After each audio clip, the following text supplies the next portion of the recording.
একদম সুন্দর 5:50 I think আমার ঘুম ভেঙে গেছে। তারপরে একটু শুয়ে রয়েছিলাম। 1 ঘন্টা ধরে আমি হাঁটছি, 7:15 বাজে, আকাশে সূর্য পুরো বেরিয়ে এসছে। রিনির পুজো দেওয়ার থাকে, উপোস থাকবে, তাই ফুল নিয়ে যাচ্ছি পুজোর জন্য। অলমোস্ট 10:15 বাজতে চলে। অফিস থেকে এখনও আমি 5-10 মিনিট দূরে যাচ্ছি। আজকে ট্রাফিকটা অনেকটাই কম, তবে এই সার্ভিস লেনের মধ্যে সবসময় ট্রাফিক দেখতে পারবে। ফার্স্ট টাইম এরকম আছে যে আমি সোসাইটির কোনো একটা বাচ্চাকে খুব বকা দিয়েছি যে you have no right to scold me, আর যদি if you want you can speak to my father, he will pay for it. আনন্দের মিষ্টি লাড্ডু, জানো তো এটা তো আবার লোভ হয়ে যায়, একটা খেয়ে তো মন করবে না। তো রিমো অনেকটাই হেল্প করে দিয়েছে, কারণ সবজি আর কাটতে সত্যি অনেকটা সময় লাগে। তাকাচ্ছো না এদিকে? হ্যাঁ, তোমার প্রশংসা করছি, একটু তাকাতে হয়তো। ডিনার করার পরে আমি আর ইনি বসে বসে র্যান্ডম ট্রাভেল ব্লগস দেখছিলাম। ক্রিসমাস নিউ ইয়ারের লম্বা ছুটি পড়ছে, সবাই কোথাও না কোথাও বেড়াতে যাচ্ছে। আমাদেরও খুব ইচ্ছা ছিল বেড়াতে যাব, কিন্তু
গুড মর্নিং বিবি family, welcome back to the channel. আশা করছি তোমরা সবাই খুব ভালো আছো, আমরাও ভালোই আছি।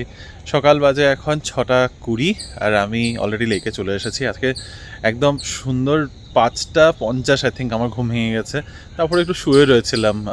6টার পরে অ্যালার্ম যখন বাজলো তারপর আমি উঠেছি। আস্তে আস্তে ওই বডি রুটিনে অ্যাডাপ্ট করার চেষ্টা করছে। যাই হোক, পিছন দিকে দেখতে পাচ্ছ এই গাছটা তোমাদের জাস্ট দেখালাম, পাখিতে ভরে রয়েছে। এটার মধ্যে ওই কর্মোনেন্ট আর ক্রেন একদম মানে পুরো ভরে রয়েছে। হয়তো ক্যামেরাতে এত ভালো করে তুলে ধরতে পারছি না। আর আসলে সব কিছু ক্যামেরার মধ্যে ক্যামেরাবন্দি করা যায় না, কিছু কিছু সৌন্দর্য না জাস্ট নিজের চোখে দেখা যায়। আর সকাল সকাল তো এত সুন্দর লাগছে, পুরো কুয়াশায় ঢাকা। মনে হচ্ছে ভালোই রোদ বেরোবে আজকে। মা বলতো ছোটোবেলায় যে যত বেশি কুয়াশা হবে তত বেশি রোদ বেরোনোর সম্ভাবনা রয়েছে। সো এনিওয়ে, এসে পড়েছি। ওয়াক শুরু করি, একদম কন্টিনিউয়াস 2-3টা স্ট্রেচ ওয়াক করি, তারপরে বাড়ি যাব। আর যেরকমটা রুটিন, তারপরে অফিসের জন্য রেডি হয়ে অফিস যাওয়া, পুরো দিন অফিসে কাটানো, তারপরে বিকালবেলা ফিরে এসে তোমাদের সাথে একটু গল্প আড্ডা দেওয়া। তবে কোনো তার বাদে আলাদা করে কোনো প্ল্যান নেই, বাড়িতেই আছি। So let's start the day. Almost 1 ঘন্টা ধরে আমি হাঁটছি, 7:15 বাজে, আকাশে সূর্য পুরো বেরিয়ে এসছে। কুয়াশাটা একটুখানি কম, তবে এই সেটটা দেখলে বুঝতে পারবে না যে কম। আজকে লোকজন খুব একটা নেই হাঁটা এই ওয়াকওয়েতে। তো চলো, আমার হাঁটাও অলমোস্ট ডান। গেট দিয়ে বেরোবো এখান থেকে। আমি 2টো রাউন্ড ক্লকওয়াইজ নেই, আর তারপরে একটা অ্যান্টি ক্লকওয়াইজ রাউন্ড নিয়ে ডাইরেক্ট এক্সিট। আজকে তো আবার সোমবার, রিনির পুজো দেওয়ার থাকে, উপোস থাকবে, তাই ফুল নিয়ে যাচ্ছি পুজোর জন্য। আর রিনি বারে বারে করে আমাকে মনে করিয়ে দিয়েছিল যে কলা বা যে কোনো ফল, তার সাথে দই সকালে নিয়ে আসবে। আমি আর জ্যাপ্টো করবো না। এখনও ফোন করেছে, ফোন করে আবার বলেছে মনে করে নিয়ে আসবে। তাই এখানে তো এদিকে তো আর দোকান নেই, ঘরের সামনে দোকানটার থেকেই নিয়ে যাবো আর কি। তো অলরেডি 7:30 বাজে, ঘরে গিয়ে ফ্রেশ হয়ে দৌড়াদৌড়ি করে এখন অফিসের জন্য বেরোতে হবে। দৌড়াদৌড়ি নেই, কিন্তু ওই আর কি বেরোতে হবে। মর্নিং ওয়াক থেকে বাড়ি গিয়ে স্নান করে রেডি হয়ে নিজের লাঞ্চ গুছিয়ে তারপর ব্রেকফাস্ট করে বেরোতে আজকে প্রচুর লেট হয়ে গেছে। আজকে ইনফ্যাক্ট 9:05-10 নাগাদ আমি বেরিয়েছি। এখন অলমোস্ট 10:15 বাজতে চলে। অফিস থেকে এখনও আমি 5-10 মিনিট দূরে যাচ্ছি, 5-10 মিনিট দূরে আছি। তো একটু লেট হয়েছে। যাই হোক, তবে আজকে খুব একটা কাজের চাপ থাকবে না, যেমনটা বলছিলাম না, তাড়াতাড়ি হয়তো বেরিয়ে আসবো। তিনিও বলছিল যে তাড়াতাড়ি বেরোনোর চেষ্টা করবে, যদি কোনো বিকেলের প্ল্যান নেই, জাস্ট তাড়াতাড়ি বেরিয়ে যাবো। অফিসে বসে থাকতে ভালো লাগে না, আর আজকে তো তাড়াতাড়ি সন্ধ্যা হয়ে যাচ্ছে, তো সেই আর কি। আর বাড়ি গিয়ে অ্যাকচুয়ালিতে প্ল্যান কিছু নেই, কিন্তু প্ল্যান করতে হবে। আমাদের ট্রিপ নিয়ে একটা আইটিনারি প্ল্যান করতে হবে, তো সেই সব কাজ আছে আর কি। এখন জাস্ট মারাথা হ্যান্ডি ক্রস করছি। আজকে ট্রাফিকটা অনেকটাই কম, তবে এই সার্ভিস লেনের মধ্যে সবসময় ট্রাফিক দেখতে পারবে, এটা কোনো সময় বেশি হেরফের হয় না। আর এই পিঙ্ক লাইন মেট্রো, এটা যেন কবে শুরু হবে ভগবানে জানে, 2027 বলছে, তো আশাটা খুবই কম। গুড ইভিনিং বিবি ফ্যামিলি, বাজে এখন বিকেল 6টা, আর আমি অলরেডি বাড়ি চলে এসেছি। 10-15 মিনিটই হয়েছে বাড়িতে এসে একটুখানি বসে, তারপর ভাবলাম না ব্লগটা স্টার্ট করি আবার করে। সেই অফিসের কাজকর্ম সব শেষ করে একটু তাড়াতাড়ি বেরোনোর চেষ্টা করেছিলাম, কিন্তু সেই তাড়াতাড়িটাও করতে করতে 5টা বেজেই গেছে। রিনি এখনও ফিরেনি, আজকে আমি আবার তাড়াতাড়ি চলে এসেছি। আর ফেরার সময় ফার্স্ট টাইম এরকম আছে যে আমি সোসাইটির কোনো একটা বাচ্চাকে খুব বকা দিয়েছি। মানে আমি ঢুকছি, আর ঢোকার সময় ওই যে বিড়ালটার কথা তোমাদের একবার বলেছিলাম, আমাদের বাড়িতে ঢুকে গেছিলো, সেই বিড়ালটা নিচে ঘোরাঘুরি করছে।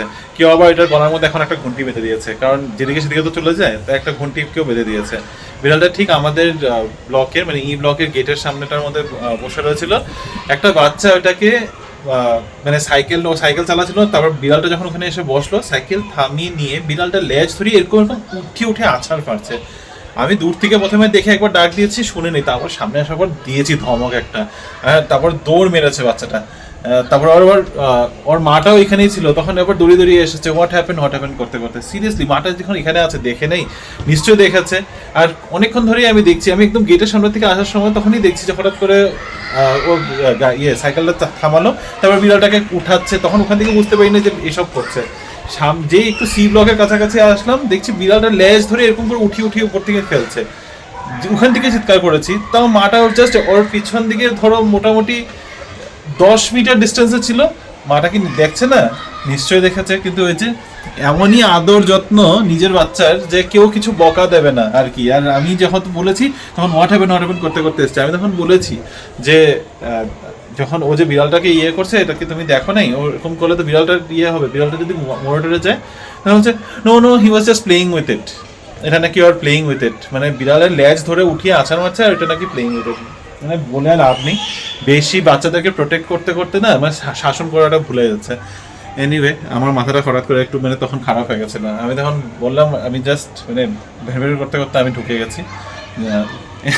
তবে কিছু করার নেই, মানে এখন সবাই নিজেদের বাচ্চাদেরকে নিয়ে এত প্রোটেক্টিভ। আমি যে কুইক রাইডে যাই, সেই বাচ্চাটাও একদিন মানে সরি নট সেই বাচ্চাটা, সেই লোকটাও তার বাচ্চার সাথে হওয়া একটা ইনসিডেন্টের কথা আমাকে বলেছে। সেই ইনসিডেন্ট পরে বলছি, এখন অনেক লম্বা হয়ে যাবে, আগে ফ্রেশ হয়নি, কারণ এসেই জাস্ট বসে তারপরে ভাবলাম যেন তোমাদের সাথে একটু কথা বলি। ফ্রেশ হয়ে ততক্ষণ আই থিঙ্ক রিনিও এসে পড়বে। দেখি খিদাও পেয়েছে, কিছু একটা খাবো আজকে। আবার রিনি তো এসে খাবে না, ও আবার পুজো দেবে, তারপরে কিছু খাবে। আর আজকে রাতেরবেলা আমরা ডালিয়ার খিচুড়ি খাবো, এটা অবশ্য ডিসাইড হয়ে গেছে। বেশি কথা বলছি না, আগে ফ্রেশটা হয়নি। যতক্ষণে রিনির জন্য অপেক্ষা করছি, ভাবলাম তোমাদেরকে সেই কুইক রাইডের গল্পটা বললাম, সেটা একটু ঝটপট করে বলে দিই। তো কুইক রাইডে যে আমি লোকটার সাথে প্রায় আসা যাওয়া করি, তা সে আমাকে একদিন এমনি বাচ্চা কাছে নিয়ে গল্প হচ্ছিল, গাড়িতে আরও 2-3 জনও ছিল। তখন এই বাচ্চাদের ডিসিপ্লিন আর আজকালকার বাচ্চারা কেমন হয় না হয় এইসব নিয়ে আলোচনা হতে হতে তখন একটা ইনসিডেন্ট বললো যে ও একদিন ওর ছোট বাচ্চা মেয়ে আছে, আই থিঙ্ক 2 বছরের একটা মেয়ে আছে, তাকে ওই স্ট্রলার করে নিয়ে পার্কে ঘুরতে নেমেছিল। আর তার সাথে ওর এক বন্ধুও ছিল, যার 4-5 বছরের একটা বাচ্চা আছে। তো দুই বন্ধু ওরা নিজের বাচ্চাদেরকে নিয়ে গার্ডেনে হাঁটাহাঁটি করছে। তখন দেখলো যে একটা 6-7 বছরের বাচ্চা একটা ওই গার্ডেনের মধ্যে যে সোলার লাইটগুলো লাগানো থাকে সোসাইটির মধ্যে নিচু মানে একটু লো হাইটের, তো সেই সোলার লাইটের মধ্যে গিয়ে লাথি মারতে মারতে লাইটটাকে ভেঙে দিল। তো পাশে যে ওর বন্ধু ছিল, সে গিয়ে বকাবকি করেছে একটু, যে এগুলো পাবলিক প্রপার্টি, তোমার এগুলো বোঝা উচিত, যেভাবে বোঝায় আর কি। বকাবকি বলতে ওই একটু শাসন করার মতো করে বলেছে। তারপরে বাচ্চাটা নাকি ওখানে আবার বলেছে, সেখানে আবার বলে গেছে লোকটাকে যে you have no right to scold me, আর যদি if you want you can speak to my father, he will pay for it. এই কথা মানে 6-7 বছরের বাচ্চা এই কথা বলে বাড়িতে গেছে। আর বাড়িতে যাওয়ার পর অবভিয়াসলি ওর বাবা মাকে হয়তো বলেছে, ইমিডিয়েটলি নাকি গ্রুপের মধ্যে মেসেজ এসে পড়েছে যে আমার বাচ্চাকে কেন এইভাবে বকা দিয়েছো, আমার বাচ্চা এখন ট্রমা হয়ে যাবে, ও মেন্টালি হয়ে যাবে, ও মেন্টালি একটা ট্রমার মধ্যে যাবে, কেন এরকম, you have no right to scold him. মানে সিরিয়াসলি বাচ্চাটা মানে আকাম করছে। আমাদের আমরা যখন ছোট ছিলাম তখন কি হতো, মা ওরা সবাইকে, পাড়া প্রতিবেশী সবাইকে বলে রাখতো, পাড়া প্রতিবেশী, স্কুলের টিচার, টিউশন টিচার সবাইকে বলে রাখতো, কিছু উল্টাপুল্টা করলে একদম ধরে লাগিয়ে দেবে। আর এখন যেখানে বাচ্চাটা আকাম করেছে নিজের চোখে দেখা, সেখানে বাবাটা মানে তার বাবা গিয়ে আরেকজনকে বলছে যে তুমি কেন শাসন করেছো, আমার বাচ্চা ট্রমা হয়ে যাবে। সিরিয়াসলি মানে কিছু বলার নেই। উল্টা আবার বাবাটা আবার বলছে যদি কিছু ড্যামেজ হয়ে থাকে আই উইল পে ফর ইট, টাকা দিলেই বেসিক্যালি সব হয়ে যায়। যাই হোক, এটাই ভাবলাম তোমাদের সাথে শেয়ার করি। আজকালকার জানি না মানে কি যুগে যাচ্ছে সব কিছু, জেনজিরা একটু এগুলো নিয়ে প্রোটেস্ট করতে করতে এখন এমন জায়গায় পৌঁছেছে যে জেন বিটা যেটা আসতে চলেছে 2025 থেকে, তাদেরকে আই থিঙ্ক গায়ে হাতও লাগানো যাবে না। আই ডোন্ট থিঙ্ক, মানে আই ডোন্ট নো, ইন্ডিয়া হয়তো সেই জায়গাতে পৌঁছে যাবে যেখানে যেরকম ইউএসএ যেরকম আছে এখন, যে বাচ্চাদেরকে না বকা দেওয়া যায়, না মারা যায়, কিছু করতে পারবে না, গায়ে হাত লাগাতে পারবে না, সেরকম রুল না চলে আসে আবার। রিনি চলে এসেছে বাড়ি, একটু লেট হয়ে গেছে যদিও আর আজকে। আরে এখনই দাও, মিষ্টি তো কেন নিয়েছো এটা? আনন্দের মিষ্টি লাড্ডু, জানো তো এটা তো আবার লোভ হয়ে যায়। হ্যাঁ, একটা খেয়ে তো মন ভরবে না তখন। তুমি খাবে না, কিছু খাবে না এখন? কোনটা? সাবুটা? তো এখন খেও না সাবু, খিচুড়িটা বানিয়ে নাও তাড়াতাড়ি করে, খিচুড়িটা খেয়ে ফেলো। সাবুটা কালকে ব্রেকফাস্টের জন্য রেখে দাও। আমি তাহলে এটা দিয়ে কালকে ওভারনাইট কিছু একটা ভিজিয়ে রেখে দেবো সাবু দিয়ে। আরে তো খিচুড়ি বানাতে কতক্ষণ লাগবে? অন্য কিছু খাও একটা, নাহলে এটা খেলে এখন তুমি খেতে পারবে না খিচুড়ি, আর তখন তোমার খিদা টিদা সব যাবে গিয়ে। তো খিচুড়িটা বানিয়ে ফেলো, সব রেডি আছে তো, বেশি সময় লাগবে না। আমি স্পটলাইটে আছি। হ্যাঁ, তো স্পটলাইটেই আছো তো তুমি। আমি যেরকম যাচ্ছি রিমোট হবে এগোচ্ছে, এই যাচ্ছে সেম ডিসটেন্স। ডালটা সেদ্ধ করে নিলাম কিচেন থেকে, সরি অফিস থেকে আসার পরে। কিচেন হচ্ছে আমার জায়গা, সোজা চলে আসি কিচেনে। এখন বানাচ্ছি হচ্ছে ডালিয়ার খিচুড়ি, যেটা আমরা ভীষণ ভালোবাসি নিরামিষের দিনে খেতে, with lots and lots of vegetable, যেটা রিমো অলরেডি কাট করে রেখেছে। আর এই যে প্যানের মধ্যে সব সবজিগুলো এখন ভাজতে দিয়ে দিয়েছি। এটা একটু হতে সময় লাগবে। ডালটা আগে সেদ্ধ করে নিলাম, কারণ এটা একটা লম্বা প্রসেস, কারণ ডালটা যদি ভালো করে না সেদ্ধ হয় তখন গিয়ে ডালিয়ার খিচুড়িটা ভালো হবে না। তো সেই কারণে এই সব অ্যারেঞ্জমেন্ট রিমো অনেকটাই হেল্প করে দিয়েছে, কারণ সবজি কাটতে সত্যি অনেকটা সময় লাগে। তো যেহেতু এটা এখন হয়ে গিয়েছে, আমি একটু আদা কুড়িয়ে নিই, আদাটা ভীষণ দরকার এই খিচুড়িটাতে। আমি আদা দিই, শুকনো লঙ্কা, জিরে আর হচ্ছে তেজপাতা, এগুলো হচ্ছে ফোড়নে যায়। তো আগে সবজিটা ভাজতে ভাজতে না তার মধ্যে আমি অ্যাড করে দিই হালকা করে সাইড দিয়ে তেল দিয়ে। তো ওই আর কি, একটা প্যানে যতটা কিভাবে ম্যানেজ করা যায়। আমি এতে কাজু কিশমিশও দিতে ভীষণ ভালোবাসি। আজকে আমি শিওর না দেবো কি দেবো না, আমার শীতকালে সবজি এখন এমনিতেই খুব ভালো পাওয়া যাচ্ছে, তো ওদিক দিয়ে কোনো চাপ নেই। তো চলো চটপট করে এগুলো করে ফেলি, তারপর দেখি, তোমাদের সাথে একটু আড্ডা মারতে হবে, অনেক দিন তোমাদের সাথে গল্প হয়নি। খিচুড়ি একদম বসিয়ে দিয়েছি, এখন লো ফ্লেমে কিছুক্ষণ এটা বয়েল হতে থাকবে। কিচেনের অবস্থা দেখাচ্ছে না, চারদিকে প্রচুর ছড়ানো ছিল না, বাট এটা চুটকি বাজিয়ে ঠিক হয়ে যাবে। যতক্ষণে খিচুড়ি রান্না হবে ততক্ষণ আমার কিচেন একদম ক্লিন হয়ে যাবে। রিনির স্পেশাল ডালিয়ার খিচুড়ি তোমরা তো অনেকেই জানো, আমি অনেকবার বলেছি এটা এই ম্যাডাম খুবই ভালো বানায়, খুব দুর্দান্ত বানায়। আর তাকাচ্ছেও না এদিকে। হ্যাঁ, তোমার প্রশংসা করছি, একটু তাকাতে হয় তো, তোমাকে নিয়ে কথা বলছি যে what is this kit kit kit, irritating. যাই হোক, এই যে ডালিয়ার খিচুড়ি সাথে একটু ঢেঁড়স ভাজা আর আমের আচার। গরম ঠান্ডার দিনে খিচুড়ি, আমরা আগের মানডেতেও আমরা খিচুড়ি খেয়েছিলাম, ওটা চালের খিচুড়ি ছিল। চালের খিচুড়ি, আজকে হচ্ছে ডালিয়ার খিচুড়ি। ভালোবাসি আমরা খিচুড়ি খেতে। আই থিঙ্ক সবাই ভালোবাসে। বৃষ্টির দিনে, ঠান্ডার দিনে একটু খিচুড়ি হলে ভালোই হয়, কারণ বেশি রান্নাও করতে লাগে না, এক পটে সব হয়ে যায়। তো চলো এটা খাই। রাত 10:30 বাজে, ডিনার করতে করতে আর ডিনার করার পরে আমি আর ইনি বসে বসে র্যান্ডম ট্রাভেল ব্লগস দেখছিলাম। মানে কি কি জায়গায় দেখেছি, স্পিতি ভ্যালি দেখেছি, লে লাদাখ দেখলাম, তারপরে রান অফ কাচ দেখলাম, একদম র্যান্ডম আমরা ট্রাভেল ব্লগস দেখে যাচ্ছি। বেশ ভালো লাগলো। অ্যাকচুয়ালি কিছু কিছু জায়গা আমাদের যাওয়ার খুব ইচ্ছা, তো র্যান্ডমলি রিনিও বলছে চলো এটা দেখি, চলো ওখানটা দেখি, কিন্তু আমাদের যে অ্যানিভার্সারি প্ল্যানের জন্য আমরা যেই জায়গায় যাব সেগুলোরও আমরা ভিডিওস দেখেছি, দেখে দেখে একটু আইডিয়া করছি কোথায় কোথায় ঘুরতে যাওয়া যেতে পারে, কি কি ডেস্টিনেশনস রয়েছে, মানে বেসিক্যালি ট্যুরিস্ট ডেস্টিনেশন কোথায় কোথায় রয়েছে, কি রয়েছে, 2-3 দিনের মধ্যে এই জায়গাগুলো কভার করতে হবে, সকালে এটা বিকেলে এটা। তো ওই সব করতে করতে বেসিক্যালি তারপরে একদম র্যান্ডম কিছু কিছু জায়গা খুঁজে খুঁজে খুঁজে খুঁজে দেখলাম, দেখে বেশ ভালোই লাগছিল। মনে হচ্ছিল যে সো বেসিক্যালি এটা দেখার কারণটা হচ্ছে এই উইকেন্ডে সব, মানে নট এই উইকেন্ড, তারপরে উইকেন্ডের পর থেকে মোটামুটি সবাই ছুটিতে চলে যাচ্ছে। ক্রিসমাস নিউ ইয়ারের লম্বা ছুটি পড়ছে, সবাই কোথাও না কোথাও বেড়াতে যাচ্ছে। আমাদেরও খুব ইচ্ছা ছিল বেড়াতে যাব, কিন্তু যেহেতু জানুয়ারিতে আমরা প্ল্যানটা করেছি, লম্বা প্ল্যান করেছি, সে কারণে ডিসেম্বরে ভাবলাম যে না, মনের মধ্যে পাথর রেখে হলেও এই ডিসেম্বর সময়টা বাড়িতেই থাকি, কারণ খরচাপাতি তো বলো হয় যেখানেই যাব না কেন। তাও এখন ইচ্ছা করছে যে সবাই যাচ্ছে ঘুরতে, কোথাও যাব না। কিন্তু ওই ছুটির সময়, ওই ক্রিসমাস আর নিউ ইয়ারের সময়টা ব্যাঙ্গালোর থেকে বেরোনোটা একটা বিশাল বড় চাপ। যেখানেই যাব না কেন ওখানেই প্রচণ্ড ভিড় হবে, মানে ব্যাঙ্গালোরের আশেপাশে যেখানেই যাবে না কেন ওখানেই প্রচণ্ড পরিমাণে ভিড় পাবে। একবারে যেন ভাবলাম চলো দুদিনের জন্য পন্ডিচেরি গিয়ে আসি, কারণ 25 তারিখ হলো থার্সডে, ফ্রাইডেতে যদি বের হই, স্যাটারডে সানডে মিলিয়ে যদি ওরকম করে একটা পন্ডিচেরি ট্রিপ করা যায়, বাপরে পন্ডিচেরির কি দাম! এক একটা হোটেলের মানে 6,000-7,000 করে একটা সিম্পল হোটেলগুলো। না বাবা, পন্ডিচেরির জায়গায় থাক, পন্ডিচেরি অফ সিজনে যাবো, অফ সিজনে গিয়ে ঘুরে আসবো। এরপরে আমরা আরো, হ্যাঁ, একদম কাছে পিঠে জায়গা দেখছিলাম, ইয়েলাগিরি, ইয়র্কট, চিকমাগলুর, বেলুর, মানে কোথাও একটা যেন যেতে পারি।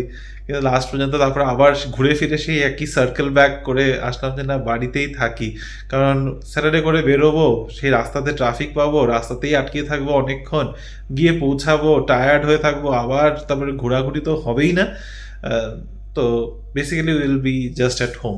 তোমাদের ক্রিসমাস নিউ ইয়ারে কাদের কেমন প্ল্যান আছে জানিও, যদি কোথাও ঘুরতে যাচ্ছ। আই এম শিওর কিছু না কিছু তো প্ল্যান হবেই তোমাদের। এবছর আমাদের কিছুই প্ল্যান হয় নাই। পল্লবী আর শ্রীতনুও এখানে থাকছে না, বনুয়ারাও এখানে নেই, বনুয়ারাও থাকবে না, বনুয়ারাও যাচ্ছে কেরালা ঘুরতে। ওরা 2-3 দিনের জন্য একটা ট্রিপে যাচ্ছে। ওরাও আমাদেরকে বলেছিল ওদের সাথে যেতে। ওরা যাচ্ছে কোথায়, কালিকট, বেসিক্যালি কোজিকোড যাচ্ছে ওরা। তো আমাদেরকে বলেছিল, কিন্তু ওই আর কি বুকের উপরে পাথর রেখে মানা করলাম যে না থাক, ওই ট্রিপটা করতে হবে ভালো করে। তো এই ট্রিপটা, এই ছোট ছোট ট্রিপগুলো এখন বাদ দিচ্ছি, স্যাক্রিফাইস করলাম মনের সব আশাগুলোকে। দেখা যাক, তাও আমি আর ইনি একটু প্ল্যান করছি, যদি একটা দিনের কোথাও ডে আউটিংয়ের মতো যাওয়া যায়। মেবি ক্রিসমাসে বেরোবো না, ক্রিসমাসে তো একেবারেই না। ওই স্যাটারডে সানডের মধ্যে একটা দিন যদি কোথাও একটা গিয়ে কোনো রিসর্ট আশেপাশে বা কোনো স্টেকেশনের মতো যদি একটা কিছু প্ল্যান করতে পারি, সেই সব নিয়েই আলোচনা করতে করতে তারপর ইনি হঠাৎ করে বললো যে ওর প্রচণ্ড শরীর খারাপ লাগছে, না প্রচণ্ড শরীর খারাপ না, ওর প্রচণ্ড ঘুম পেয়েছে আর শরীর খারাপ লাগছে, কারণ সারাদিন উপোস ছিল। আর রিনি তোমাদেরকে নিজেই বলেছে ও বেশিক্ষণ না খেয়ে থাকলে ওর মাথা ধরে যায়। তো আসার পরেই বলছিল যে মাথা ধরে গেছে।